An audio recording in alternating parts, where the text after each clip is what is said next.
Before Hollywood even considered black audiences, black filmmakers were telling their own stories. Tomorrow is the start of Black History Month, and I wanted to go through the key players and eras and movements of black cinema so we can learn and celebrate and champion black voices. Before we start the series of different eras, I wanted to give a brief overview of what we're going to be looking at for the next couple days. Starting in the 1910s and 1920s with key players like Oscar Micheaux.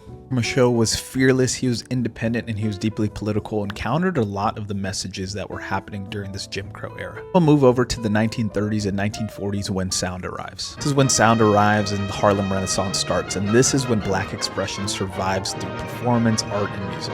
Move over to the 1950s and 1960s to touch on the social problem films. Films like A Raisin in the Sun, Guess Who's Coming to Dinner, In the Heat of the Night, about how black stories were visible but still heavily controlled. The 1970s splits into two directions with blaxploitation and the LA Rebellion, about how the blaxploitation era was messy and controversial but still so stylish and important for black cinema. I'm going to talk about the LA Rebellion once again, even though I've made a video on it that you can check out. This is where black filmmakers rejected Hollywood's vision for what black cinema could be. In the late 80s and 90s, we'll talk about the new black cinema movement, black filmmakers like John Singleton, Spike Lee, Kathleen Collins, and Julie Dash. And these are black filmmakers who are taking full authorship and reshaping what American cinema could be. Touch on the black queer cinema movement in the late 90s and early 2000s. Black stories really meant more complexity and the independent space really boomed.